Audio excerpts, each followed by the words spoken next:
momento de seguir adelante. Hace un rato charlábamos con Santiago Craig a partir de su última novela, Vida en Marta. Ahora vamos a charlar con Julio César Pose, autor de La Gente, Memorias de un espía, de la AMIA, el triple crimen, la DEA, la CIDE y la Federal. Julio César Pose, bueno, vamos a charlar con él.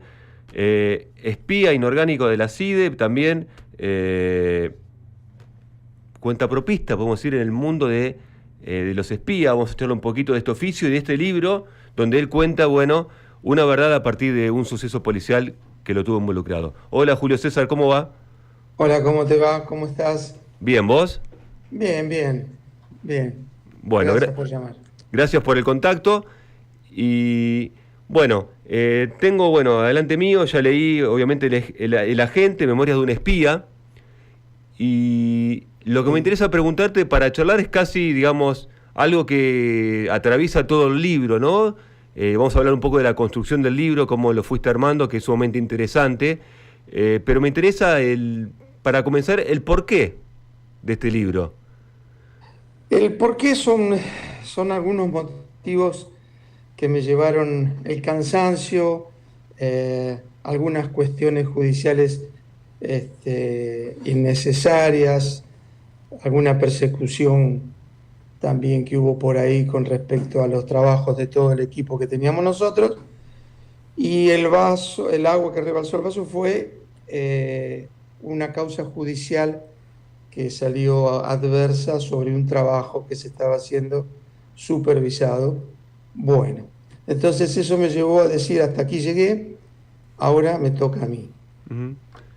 Bien, y ahí un poco ese, ahora me toca a mí, es como casi como que arranca el libro, ¿no? Bueno, como decir, bueno, Eh, Sí, con ese arranca, hasta acá llegué, ahora me toca a mí, fue un decir basta a un montón, a una serie de injusticias, mm, que yo lo veo como injusticias, bien. ¿no?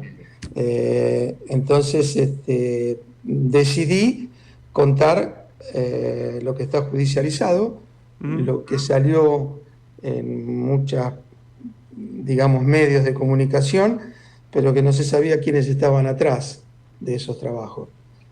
Y como me cansé de un montón de cosas, dije, bueno, vamos a empezar a contar la historia real, cómo son las cosas, cómo se gestan las Mm. cosas. Y así empecé desde muchos años atrás hasta el día de la fecha. Mm. Ahí, Hasta- ahora me interesa, es un programa además de, bueno, de difusión de libros, también hablamos de construcción, de literatura, de modo de escritura. Lo vamos a charlar un poquito, una cosa que me resultó interesante de La Gente, pero ahora algo que me interesa también, que lo planteás también Julio César en el libro, es también en esta, ahora hablo yo, ahora me toca a mí, ¿no? Es también sentirse un poco huérfano o abandonado por quienes te debían proteger, ¿no? Exactamente. Ese ahora me toca a mí es contar cómo no cuidan a aquellos que estamos en el frente de batalla, tanto sea contra el narcotráfico, contra el narcoterrorismo, contra las grandes mafias. Eh, digamos que frontera fuera del país se trabaja para prevenir. En la época de la AMIA nos tocó trabajar en la triple frontera, todo con un equipo atrás, pero con uno que hacía el frente a lo más difícil, que era la infiltración, era saber quiénes, cómo, dónde, cuándo. Y eso no es un equipo que se pueden trabajar tres, cuatro personas, es solamente una. Mm. Bueno, ese tipo que hacía el frente, uno de los que hacía el frente, era yo en ese territorio durante muchos años. No solo la Triple, sino otros países, Europa, Estados Unidos, atrás de donde estaba lo que podría llegar a pasar y afectar a la Argentina. Mm. Entonces, Ahí, sí. no, no, está bien, está bien. No, no, te escucho, sí, sí. Bueno, entonces en esa cuestión de cosas uno es útil para eso, pero después cuando las cosas salen mal, la culpa la tiene el que trabaja y no el que da las órdenes. Claro. Que Entonces, fue un poco lo que terminó pasando, ¿no? En ese operativo de la Flor de Hierro. la Flor de Hierro fue en el 2003, previo a un trabajo de casi un año. Mm. y llegar al juicio y encontrarme culpable de algo que no hice, tardaron casi 20 años. Sí, sí. Esa es una de las cuestiones en las cuales me sentí muy afectado y dije, bueno, hasta acá llegué. Mm. Pensando en el universo de los espías, que bueno, uno está ajeno, ¿no? Uno lo lee en la literatura, lo ve en las películas, y bueno, imagina, siempre está lejos de lo que seguramente de la realidad. Pero bueno, siempre se remarca en esta cosa que vos decías de estar infiltrado, ¿no? De las infiltraciones en la Triple Frontera, en otros laburos, en otras regiones, en Bolivia, hay un montón de... Y uno, siempre lo importante de preservar la identidad, ¿no? De la cara, ¿no? Mientras uno está activo, trabajando, y bueno, y ahí en el medio también, en el libro aparece cuando se filtra tu imagen a partir del Clarín, ¿no? Sí, esa fue una jugada, digamos que hasta perversa, de cierto personaje político que tengo yo, que tengo yo, no, Mm, que a él se lo achaca de una cosa y él dice que no, en fin, publicidad para poder tener un cargo que él necesitaba, y entonces trataron de buscar a uno que ya entró en desgracia, mm, que era yo. Más precisamente es el famoso La Morsa, que ya sabemos y está comprobado que es Aníbal Fernández. Pero bueno, el aparato publicitario que tiene él y demás pudo. Y en ese caso apareció una periodista de Clarín justo unos 15 días antes de que me dicten sentencia, a tirarme toda esos 30, 40 pisos encima, sacando una nota que fue dirigida. mm. A mi opinión, a mi ver, lo dije, mandé carta de documentos, los enfrenté, pero bueno, ya era tarde, ya era tarde. Bien. Y ahí apareció tu rostro ahí, ¿no? Ahí apareció mi rostro, malintencionadamente también, porque tomaron captura de pantalla en el juicio, lo sacaron en Clarín, y eso fue el fin para mí. Mm, y sí. Es decir, y fue, digamos que como una sentencia de por vida. Mm. Porque Pensando, bien pueden... pensando, digo, Julio César, estás hablando con Julio César Pose, autor de El Agente, ¿no? Memoria de un espía. Eh, en la vida uno iba leyendo las páginas, ¿no? De las distintas situaciones, los distintos trabajos, con la DEA también, y uno pensaba en grandes temporadas, digo, grandes periodos de tiempo, ¿no? Alejado de sus casas y de los suyos, ¿no? Y uno piensa, digamos, en la soledad, ¿no? Del trabajo también. Es un trabajo solitario. Es un trabajo solitario y digamos que, bueno, desde ya sumamente peligroso, porque el hecho de estar mucho tiempo fuera de tu casa, con otra entidad, en otro país, es complejo mantener la calma, mantener la tranquilidad, en el sentido de que tu identidad puede surgir en cualquier momento. Mm, Por supuesto que hay cuestiones que, si uno corre peligro, inmediatamente lo sacan a uno de la acción y lo protegen y lo llevan y lo trasladan. Tratándose de intereses internacionales, de agencias mm. internacionales.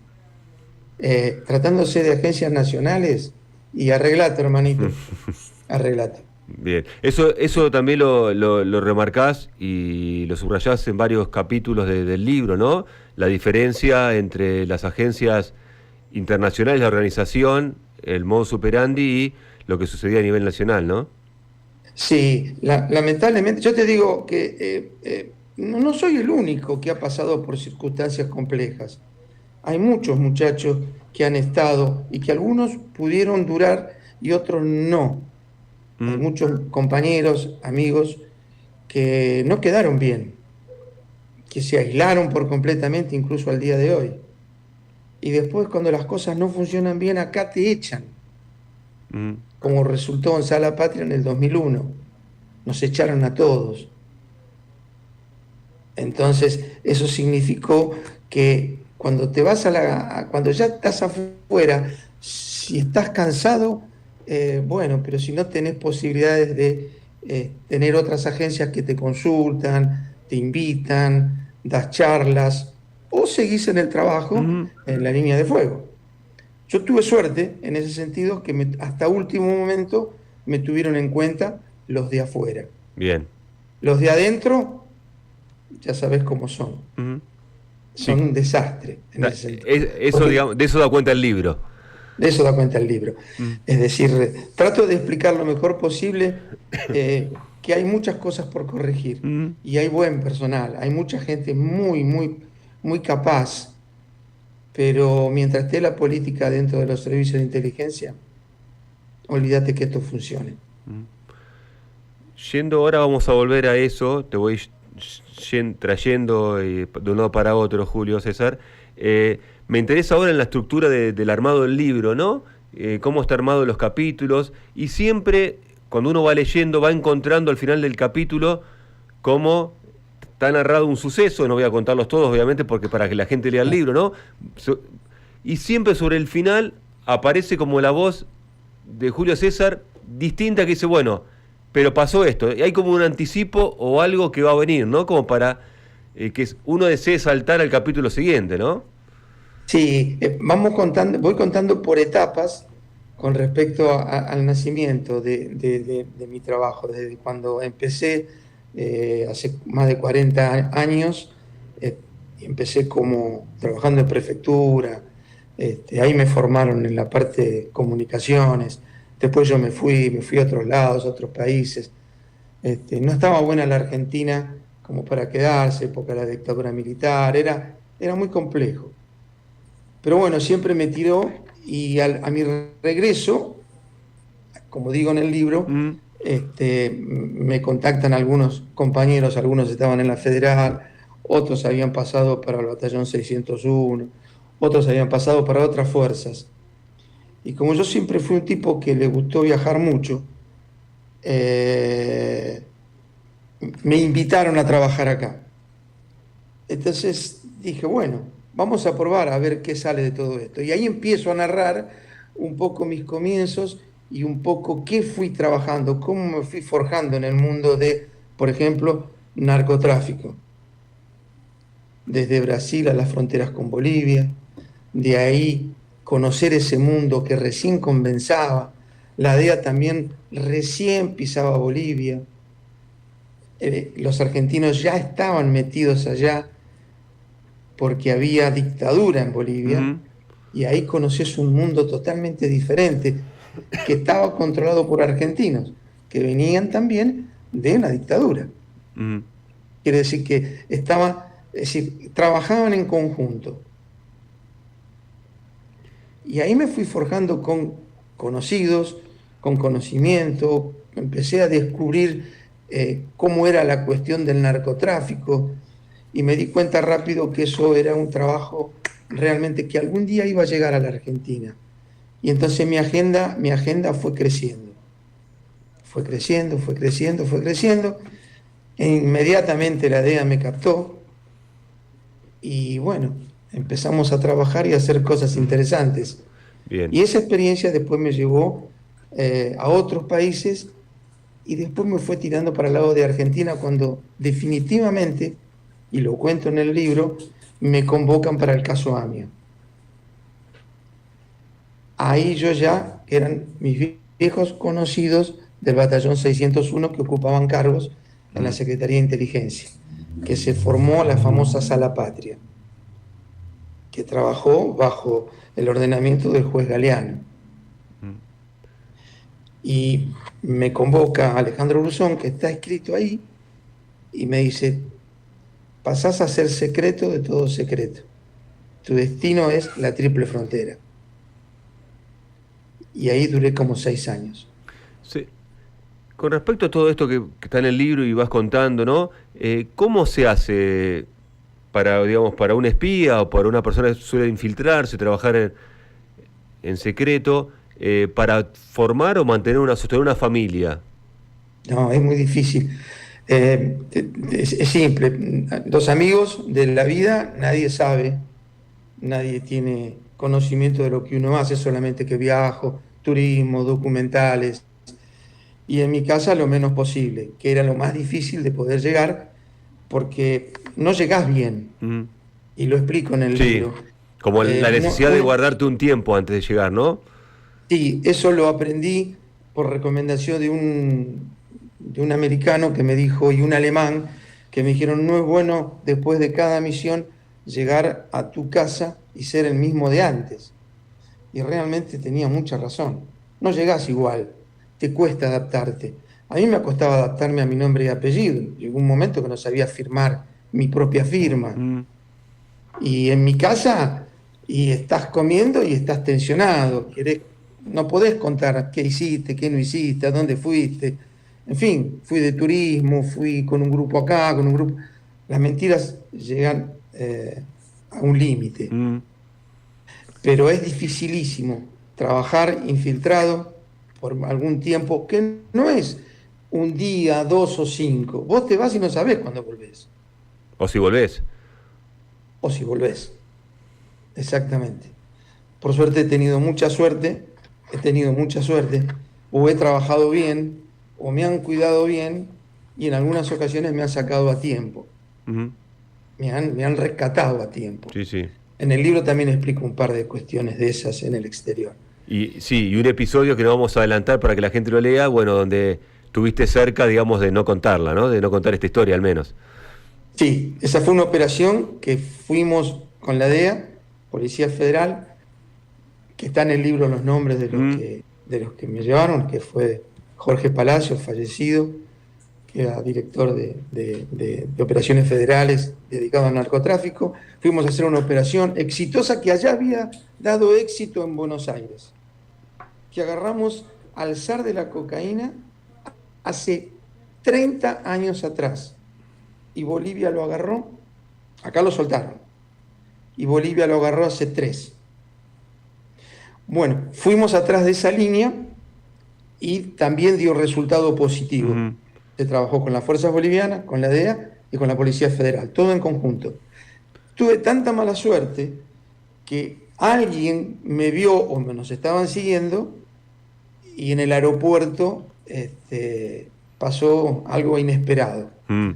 que El, fue alguien que me apuñaló, pero bueno, tuve muchísima suerte. mm. El mundo de la infiltración, del narcotráfico, ¿no? Intuyo, y de algún lado lo planteás varias veces, ¿no? Las dificultades que atraviesan los agentes. Es como seductor, ¿no? Como que uno está siempre al límite de no caer, podríamos decir, en las trampas que ofrece el narcotráfico, ¿no?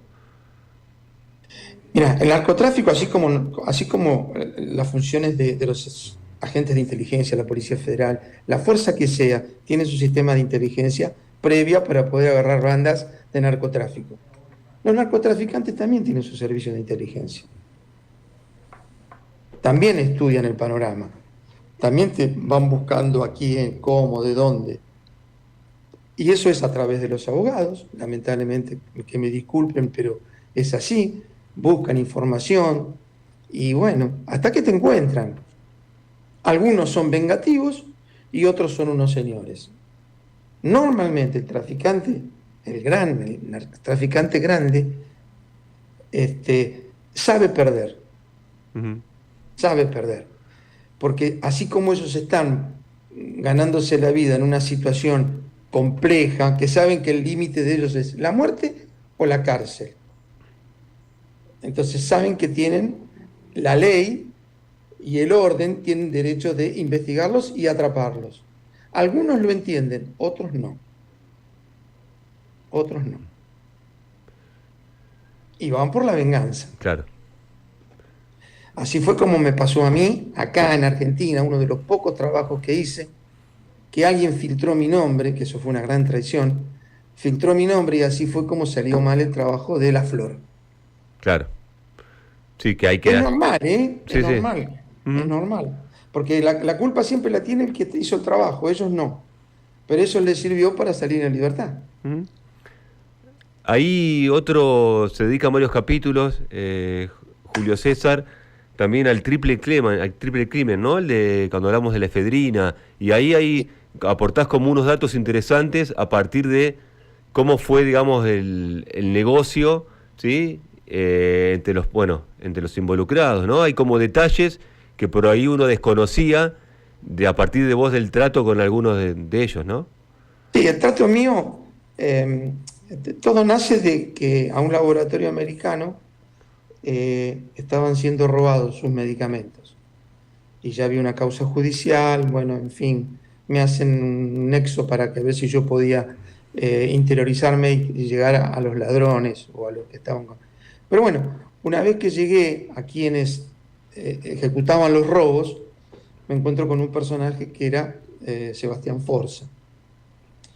Pero ahí se abre un mundo totalmente diferente, que era el mundo del tráfico de efedrina. Para nosotros era un mundo nuevo porque no estaba prohibida la efedrina en la Argentina. Claro. Es decir, era de compra libre de China o de India y directamente acá se la podía mandar a quien sea siempre y cuando la pueda retirar. Era legal. No era bueno. Nos fuimos infiltrando, nos fuimos metiendo hasta que era demasiado grande. Era una cosa que era, mira, para que más o menos tengan idea, había tour de compra de mexicanos a la Argentina. Es decir, ellos venían en los aviones, la mitad del avión de México a Buenos Aires era para comprar efedrina. Y la sacaban como si nada, como una cosa normal, porque no estaba prohibida. El reactivo no daba droga. Claro. Entonces la dejaban pasar.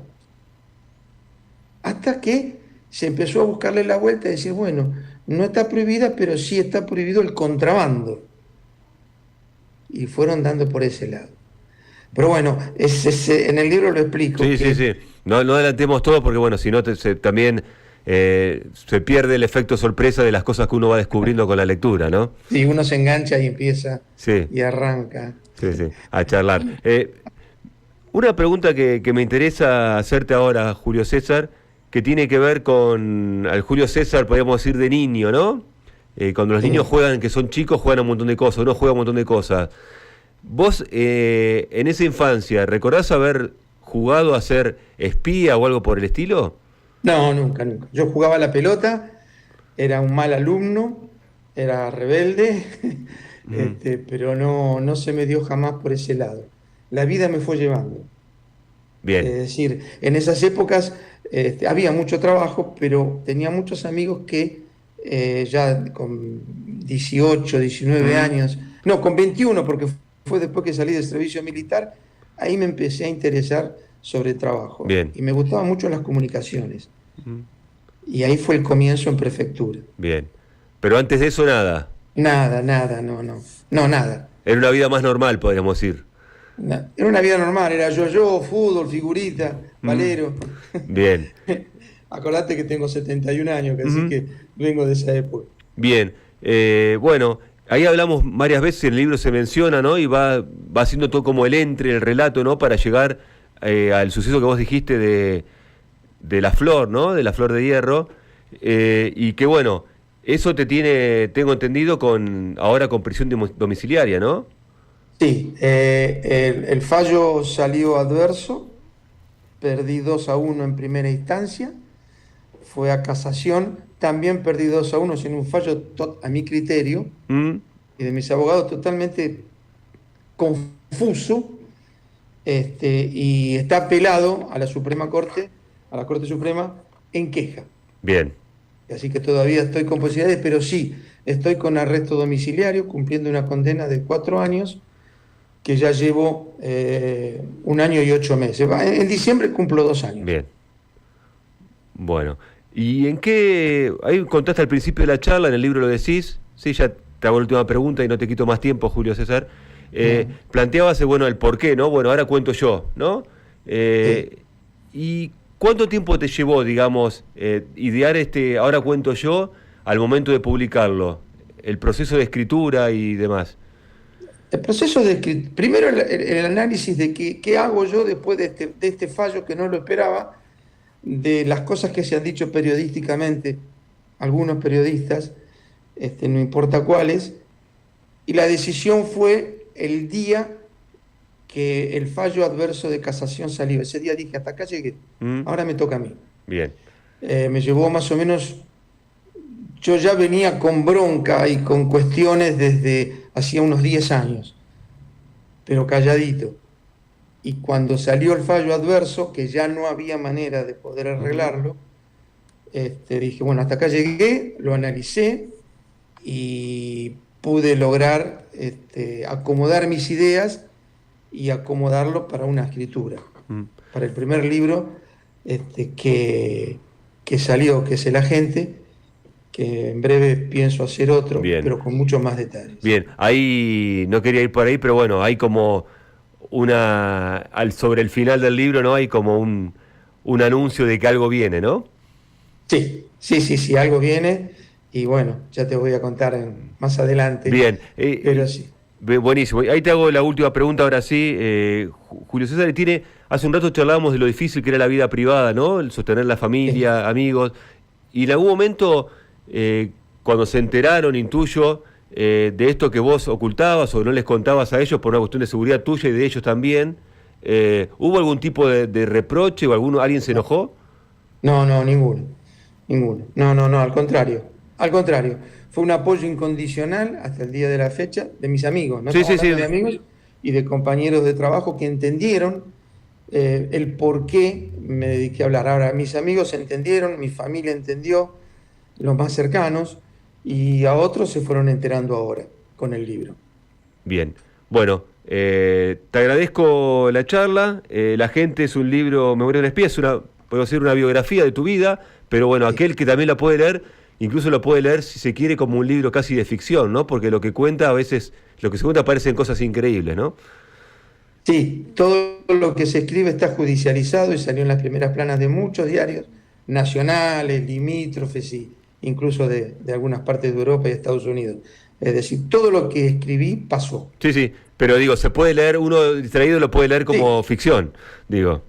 Sí, digamos que sí, hay cosas que son increíbles, pero que fueron hechas, fueron realidades. Bueno, Julio César, te agradecemos el contacto con Maldición Eterna.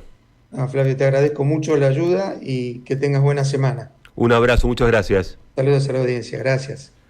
Julio César Pose, el autor de La Gente, Memorias de un espía, de la AMIA, el triple crimen, la DEA, la CIDE y la Federal. Como él se dice, fue un agente inorgánico de la CIDE, ha trabajado siempre de manera independiente. En el libro remarca que no le gustaba estar recibiendo órdenes directos dentro de la estructura de un organismo, siempre se movía mejor de manera independiente. Aquellos que tengan ganas de adentrarse o ver de qué se trata el universo de los espías y de los servicios de inteligencia, tienen en El Agente, Memoria de un espía, material para adentrarse en ese mundo. Hablando de la DEA, hablando de la Triple Frontera, hablando de todas las cuestiones que hablamos con Julio César Pose,